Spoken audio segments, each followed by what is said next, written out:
तो बाबू जी, क्या ये हम कह सकते हैं कि दूसरे तारों से आने वाली आत्माएं अभी भी पिरामिडों के अंदर रहती है और वहीं रह के अपना तपस्या वगैरह दूसरे सितारों से? जो हमारे जो गैलेक्सी के जो सितारे हैं ना, हमारे गैलेक्सी में समझो अरबों सितारे हैं।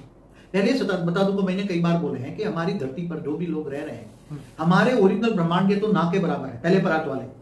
समझ में? पहले परात में तो समझो कि हमारी ब्रह्मांड में जो आत्माएं थी वो बहुत कम रह गई थी, वही है ब्रह्मांड की पहले परात वाली आत्माएं। तो ये या तो जानवर बन गए थे या कीड़े मकोड़े बन गए थे। दूसरे परात के शुरुआत में माना 198 करोड़ साल पहले ग्रेट ग्रेट यूनिवर्स से 33 कोटि जो देवी देवताओं को गायन है वो दूसरे ग्रेट ग्रेट यूनिवर्स से आए थे।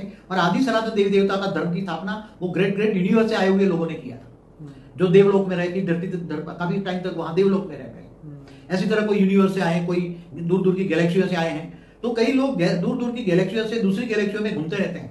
हमारी जो वीडियो है जर्नी ऑफ सोल, उसमें आत्माएं, पावरफुल आत्माएं दूसरी एक ब्रह्मांड से दूसरे ब्रह्मांड में बना और एक गैलेक्सी से दूसरे ब्रह्मांड गैलेक्सियों में घूमती रहती हैं। हाई क्वालिटी आत्माएं, जो बहुत हाई क्वालिटी आत्मा है, जिसको हम कहते हैं कि महाब्रह्मांड में जो जाते हुए आत्मा है वो महाशिव की कैटेगरी की आत्मा है, महाब्रह्मांड की कैटेगरी की आत्मा है।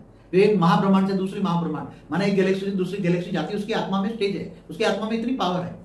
तो जो मनुष्य आत्माओं में भी बहुत दूर दूर से आई हुई है, ये इसलिए इन्वेंशन करा रहा है। और सभी देखो, ये जितने भी चाहे यहूदी हो, चाहे ईसाई हो, चाहे मुसलमान, सभी कह रहे हैं ना ये सब क्यों हो रहा है। अभी ये 100 सालों में और 50 सालों में सब इन्वेंशन क्यों हो रही है?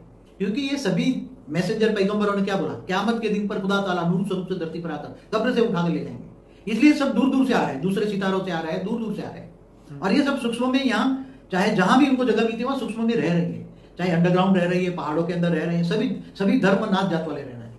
देखो ऐसा है कि जो कोई उनके पूर्वज हैं और वो उसको बुलाना चाहते हैं, तो है गुजरात में ऐसे ओझा लोग होते हैं जो डाकला बजाते हैं। जैसे डाकला माना जैसे शंकर का डमरू है ना, डमरू टाइप का ही वो डाकला होता है। सूक्ष्म जगह से आए हुए, मगर जो मनुष्य बन गए ना, मनुष्य बन गए तो उनके जो उसको पूर्वजों को बुलाने के लिए या देवी देवताओं को आराधना करने के लिए अलग अलग प्रकार के ये लोग जैसे अलग अलग साधन बजाते थे ना, इंस्ट्रूमेंट बजाते हैं।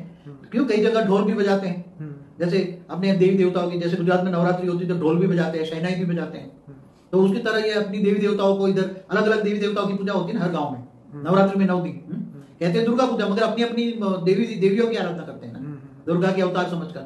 तो ये सब दूर दूर से आए हुए हैं। उनके लिए जैसे घंट में मंदिर में जाते तो घंट बजाते हैं ना। क्यों घंट बजाते हैं? बड़ा कितना बड़ा घंट होता है, पीतल का, कॉपर का। ये ऐसे क्यों? क्योंकि अगर भगवान सोया हो तो हम आ रहे हैं, तो सिंबल है कि जाग जाओ भगवान, हम आए हुए हैं। तो यीशु कृष्ण के चर्च में जाओ तो कितने बड़े घंट बजाते लोग। जैसे कुछ प्रकार के संगीत अगर उसको मनुष्य आत्माओं को, दुखी को भी सुनाया जाए और वो ध्यान से सुने, कान में लगाकर वो सुने वो संगीत, तो उसका दुख चला जाएगा और सुख में इतना आराम का अनुभव करेगा, इतना तो उसके ब्रेन में तो उसको इफेक्ट होगी ना, सारी दुख या सुख